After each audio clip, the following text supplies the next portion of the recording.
Today we're looking at the hidden characters across the Street Fighter games that needed to be unlocked before you could play them. For this, we're covering all versions of the main entry Street Fighter titles. We're also taking a look at the evolution of hiding characters in Street Fighter games and how that may be forever gone. All in this week's episode, Talkin' Block.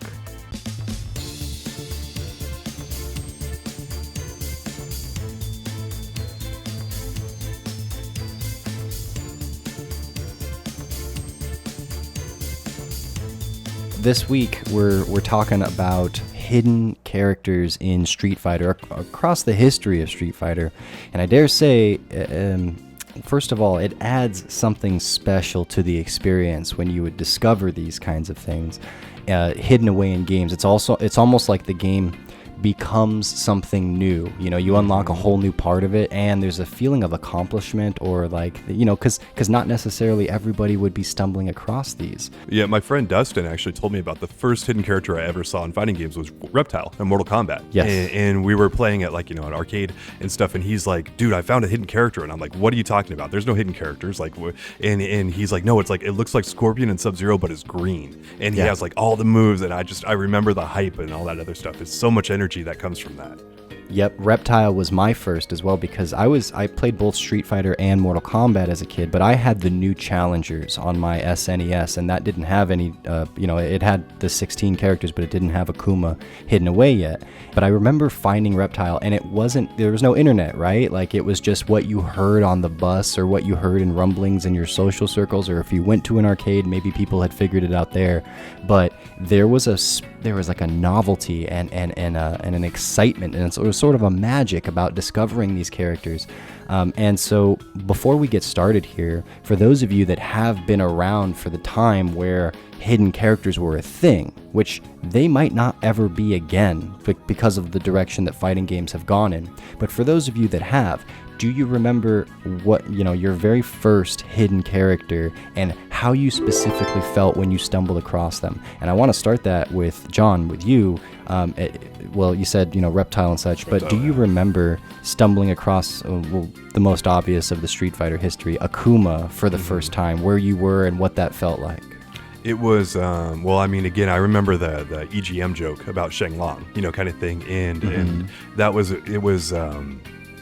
what we kind of thought Akuma might be at first, because, we've gotten, trolled basically before by EGM, and we thought, like, oh, there's no way, this Akuma character or whatever is real. Like, he looks way too much like Sheng Long. To unlock him, you do the same type of things and all that other kind of stuff. So, like, Capcom actually took out a page at EGM's book, I think, to kind of mislead people a little bit. It wasn't the exact same way to do it, of course, but it was, fairly challenging.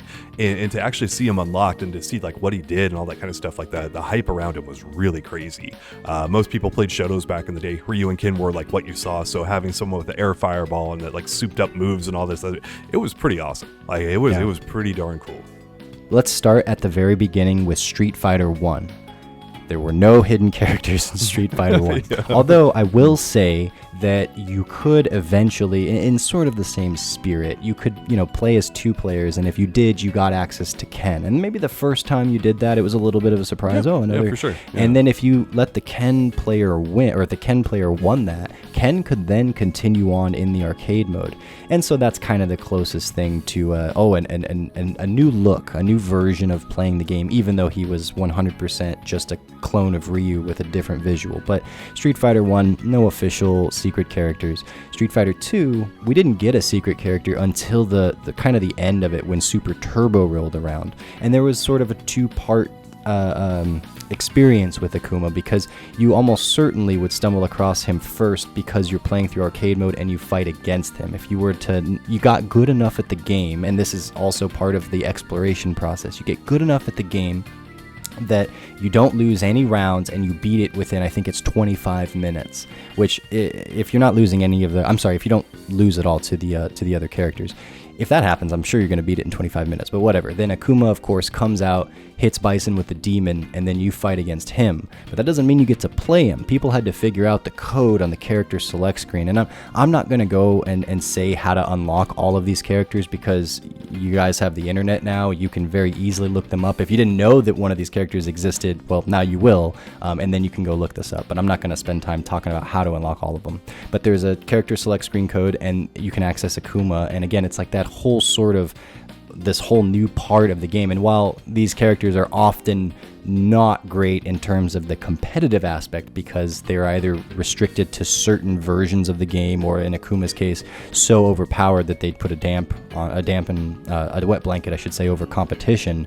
But as far as the single player party exploration experience, they're freaking awesome, and I love them. It's unlocking God mode, the cheats basically in the game, kind of thing. So the game's very challenging. Super Turbo is really hard to play against computer, and being able to play against a souped up version basically for yourself and have fun that way, it's pretty nice. So So we move on to the game after Street Fighter 2, which is of course Street Fighter Alpha. And in Street Fighter Alpha, then there's 3 alphas, and there's also the Max and Gold and such, and I'll touch on those. But Street Fighter Alpha 1, you could unlock 3 different hidden characters. Akuma was one of those, but there's also Dan and M. Bison. And all 3 of these characters, I believe, ended up on future Alpha character select screens, but in Alpha 1, you couldn't play them unless you figured out the code, again, a character select screen code, to unlock them. Do you remember that at all? I don't remember Bison being not available from the start. Well, I know Dan learn something every day. Yeah, Dan is definitely he was an interesting character. People actually thought Dan was really good back in the day because he was a hidden character. And he was in the first alpha, he was okay, but again, he still had the Gippy Fireball and a bunch of other stuff. But people were so hyped because hidden characters are usually super powerful, and Dan was kind of he was I don't know, he was probably pretty lousy in Alpha 1 as well. But yeah. Well, but if he's a hidden character, then of course he's, like you said earlier, the only experience we've had with these so far is God Mode Akuma. When they're hidden behind a code or a certain sequence or something, you expect, well, maybe they have a little bit of sprinkling of magic dust to them, So I can see why people would have thought that initially. And now they're all hidden behind paywalls, right? We should take a second to talk about that too, just that the direction that games are going just doesn't really leave room for this, because as far as I can tell, opportunities for hidden have become opportunities for DLC purchases, right? And I was thinking, well, maybe they could retain things like other costumes or little additions, but all of that stuff just, from a business point of view, you're going to want to put it behind DLC. You're going to want to have people pay for it. So that's why I say I don't know that this kind of thing will ever return to fighting games, or maybe it'll have to be reinvented in some way. But for the time being, I don't think we're going to see a ton of hidden characters, at least not like this.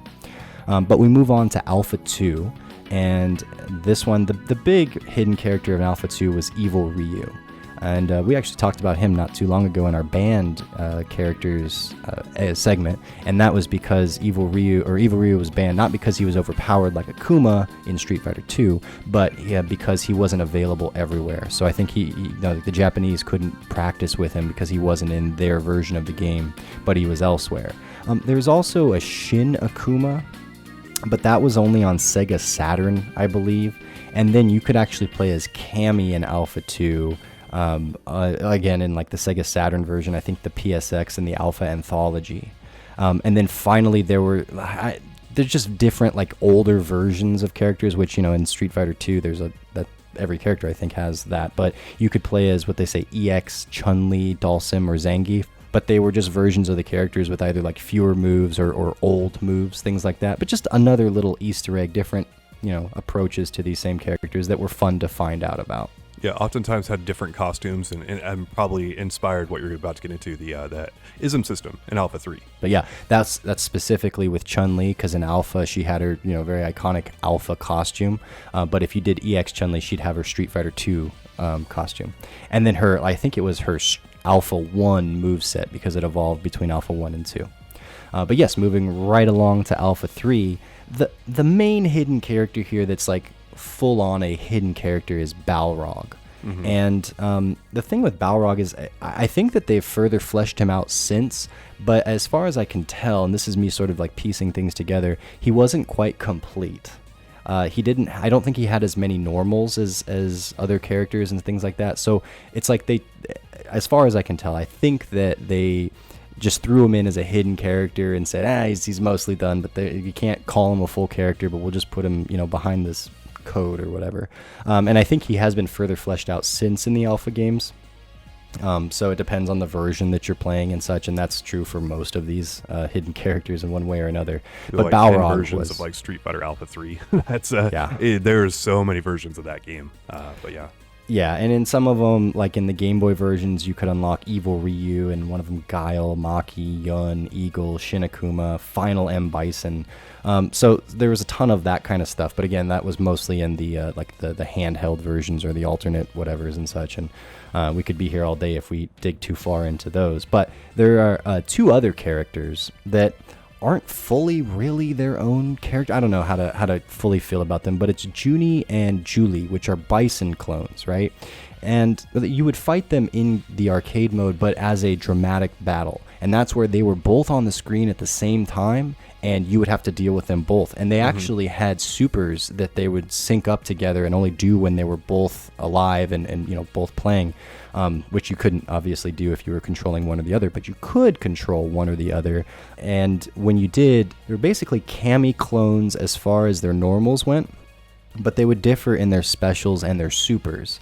And they had some really cool stuff. And which one was it? You forgive me for for conflating the two, but one of them was very much, we're going to say Junie, was very much like DiCapri ended up being with these teleport moves and such. But you'll see here with the footage and whatnot what these two are kind of capable of. But you could get to be either one of them. And they had some cool stuff, like they certainly had a specific identity as a Bison doll. I think one of their supers, Bison, they would actually just like salute, and Bison would manifest out of nowhere and do a Psycho Crusher super, and that would be one of their special attacks. But do you remember running into? Oh yeah, no, it was one of the most hyped things of Alpha 3 is like, okay, you're going up the ladder, right? You're playing in the tournament or single player, and all of a sudden you've got to fight two characters at once, and it's like, what is this? And they've got special attacks with it, and it was such a unexpected twist, and it was really fun. And I think that's why so many people have fond memories, I should say, of Junie and Julie, because it was just such an unexpected twist that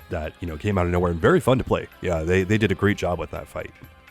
Right on. And I have found it in my notes here. It was Junie that is more similar to DiCapri, so go me. Yeah. All right, so after Alpha, naturally comes Street Fighter 3. And Street Fighter 3 is sort of the final chapter of doing secret characters in the way that they were doing secret characters. It evolves when we go past this, and it didn't evolve away yet. And Street Fighter 4 is very interesting, but Street Fighter 3 was kind of the end of the line in terms of hidden and enter a code or go through a certain sequence to access them, and that not everybody would discover them. And I won't get too far ahead of myself, but Gil is a big one here. But again, he's only available in certain versions or ports of the game. So it depends. If you're playing it on Dreamcast, if you're playing the Anniversary Edition, that's not the 30th anniversary that came out 5 years ago now, but the Anniversary one that came out, I don't remember what year that was off the top of my head, but he was in that. And then the Third Strike Online, you could unlock Gil, I think, by beating the game with everybody, or you could just buy him as DLC for like $5. So you start to see the transition of, the traditional hidden into DLC purchases right there with Gil. But if you were to boot up New Generation, you'd notice that there's only one of the twins between Yun and Yang. It's Yun. But if you select Yun, and this is probably the easiest hidden character to find of all of these, if you select Yun with a kick button, he turns into Yang. But they actually are just palette swaps in the original Street Fighter 3 New Generation. They have the same exact moves, it's just different, visual on them. But I will say that they both have what ended up being Yang's DP, where he does the roll first. Yun used to do that too, and then Yun got his, just straight up kicks, and Yang kept the DP and got some Rekkas and other things. But yeah, you could play as Yang in New Generation, and I would imagine just about everybody that played that game regularly would have discovered that at one point or another of their own accord. You didn't have to have somebody on the bus tell you or something along those lines. And then in Second Impact, Akuma is naturally available in some versions. Like I checked on my version here at home, and I have the 30th anniversary. He's just there on the character select screen, matter of fact. But I've also seen other versions where he's not. So technically Akuma, who loves to be a secret character, he can't just be someone on the character select screen, right? He has to have his grand entrance all alone. And then Shin Akuma you could access to once you had met certain requirements. You could get the better version of Akuma. Yeah. And then we get to Street Fighter 4, and things have changed here. This is a different chapter of hidden characters, and I actually, like, it was a part, an implied part of the experience at this point, because if you remember back in vanilla Street Fighter 4, there were 25 characters on that roster, but it was only 16 of them were immediately available. You had to unlock the rest of them, and it was evident because you had a whole roster with a bunch of blank spaces in it. And you would do so simply by beating the game with different characters. And I thought this was really cool. Now I understand this is kind of rough for if, you know, you're trying to hold tournaments and they've gone away from this and haven't really come back to it. Because then you'd have to, you know, every version of this game that you have at your tournament, you have to make sure you've gone through this process. But it was really cool for making a single player experience that was absolutely captivating, that kept you coming back, that as you make progress, and you can see that on your character select screen, and it's meaningful too. It's a whole other character. Your game evolves every time you do this. You unlock legitimately another part of the game. So that satisfaction that started with, you know, the likes of Reptile and Akuma is very much represented here. And the characters that you had to unlock were Gen, Sakura, Rose, Fei Long, Cammy, Dan. And then once you got all of those, and you would do so just by beating with the appropriate characters that were somehow usually related to these characters, then you could unlock Akuma. And once you got him, you could unlock Goken. And then once you got him, and once you got everybody, you could then play as Seth as well. And that would round out your 25 character roster. But the requirement for Seth was just get everybody else. Once we moved past that, everybody was immediately available in the subsequent versions of that game. But they did have secret bosses, and they were similar to like what Akuma was in Street Fighter 2. They were overpowered or powered up versions of Akuma, Evil Ryu, Goken, and Oni. So if you met certain requirements while playing through arcade mode, usually like get a certain amount of perfects and a certain amount of rounds with an ultra or a super combo, you would hit the requirements to get one of these four extra fights after you defeated Seth. And what was interesting there is they were souped up versions. So like if they threw a fireball, for instance, it would almost always be a double hitting fireball for most of these characters, where like Goken would usually have to power up his fireball, charge it for a little while before it had 2 hits. Here he would just, a single fireball was 2 hits. Their move speed would be a little faster. Like Goken's rush punch was way fast. Oni, if he moves, it's like his movement looked like not a dash, but when he does his slash move. So I think it just made him faster. And I don't know if he had like invincibility boxes when he did so, but just souped up versions of the characters. Oh, well, and also with Arcade Edition, so they actually released it in Japanese arcades first, and then Oni and Evil Ryu were timed unlocks in there. So when we got the console versions of that, like they were just right there on the character select screen. But when people started playing Arcade Edition, they had all the balance changes, all that other kind of stuff. And then after, I don't know, a period of time, Capcom made Oni and Evil Ryu unlockable, so you could play them. And then Yin and Yang followed after that too. And they were timed unlocks as well. So they were kind of hidden characters that just kind of like showed up after a little while.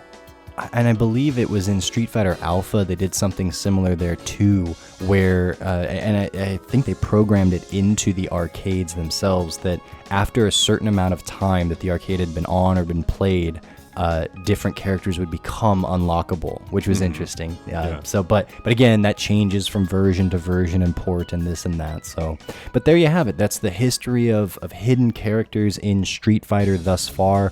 And I dare say, I don't know if we'll ever see them again, but hey, hit us up with your favorite memories of hidden characters. And it can be in Street Fighter or something else. You know, if you want to talk a little bit about Reptile and Mortal Kombat, or Noob Saibot and MK2, Jade, the likes of them, we'll listen to you there. And thanks so much. We're gonna see that maybe hidden DLC, John. So let's hope. On the disc from day one, but you didn't know.